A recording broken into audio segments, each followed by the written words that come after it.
भारतीय रेलवे। ये नाम सुनते ही क्या ख्याल आता है?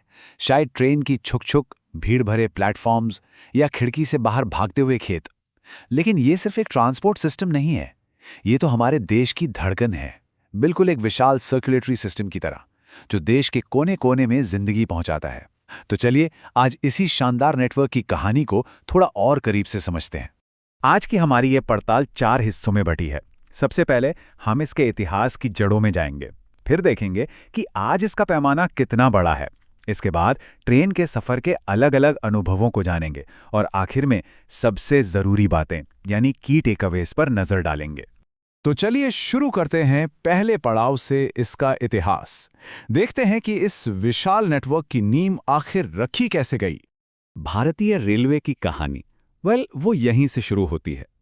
ये जो भाप का इंजन देख रहे हैं ना, इसी तरह के इंजनों ने पहली बार इस पूरे उपमहाद्वीप को एक धागे में पिरोया था।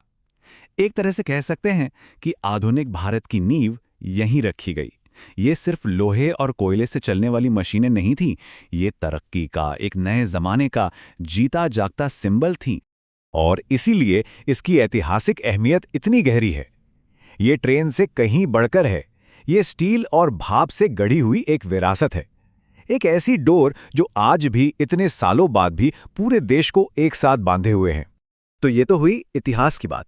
अब जरा अतीत से निकलकर आज की हकीकत पर आते हैं और देखते हैं कि ये जो पटरियों पर दौड़ता राष्ट्र है, इसका स्केल, इसका पैमाना आखिर है कितना बड़ा। जरा इस सवाल पर सोचिए, हर रोज 2 करोड़ से ज्यादा लोग। ये नंबर इतना बड़ा है कि दुनिया के कई देशों की पूरी आबादी भी इससे कम है। तो चलिए देखते हैं कि यह हकीकत में दिखता कैसा है। ये देखिए, और नहीं, ये कोई त्योहार या छुट्टी का दिन नहीं है। ये तो लाखों लोगों के लिए एक आम दिन की तस्वीर है। ये जो भीड़ है, ये हलचल, ये एनर्जी, सच कहूं तो यही तो इंडियन रेलवे का दिल है।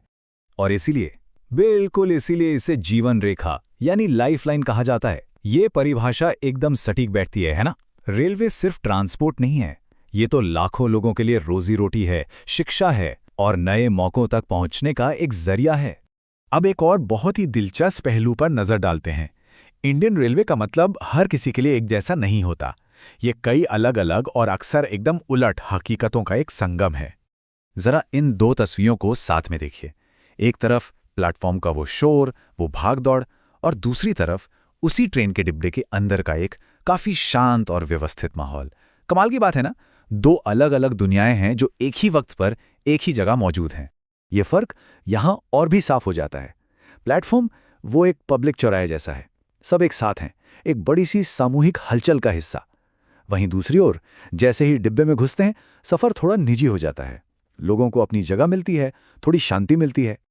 और ये कंट्रास्ट सिर्फ अंदर और बाहर का ही नहीं है। जरा ये देखिए, एक तरफ है एक टूरिस्ट ट्रेन का सुंदर धुंध भरा सफर, ये फुर्सत और रोमांच के लिए है। और दूसरी तरफ एक बेहद व्यस्त मेन लाइन स्टेशन, जो रोज की जरूरत और कामकाज की भागदौड़ के लिए है।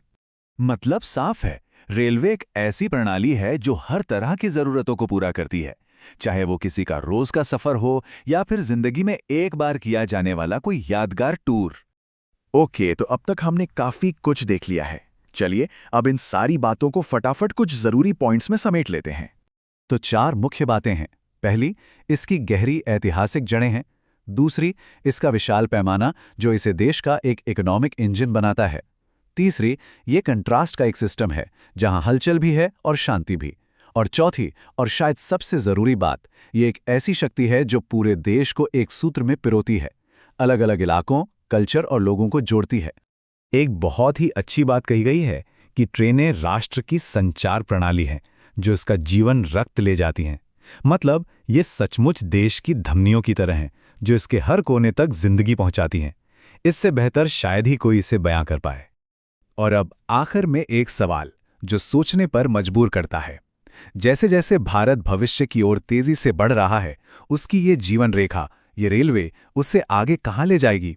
ये कैसे बदलेगी और देश को किन नई मंजिलों तक पहुंचाएगी? ये एक ऐसा सवाल है जिसका जवाब हमें आने वाले वक्त में ही मिलेगा।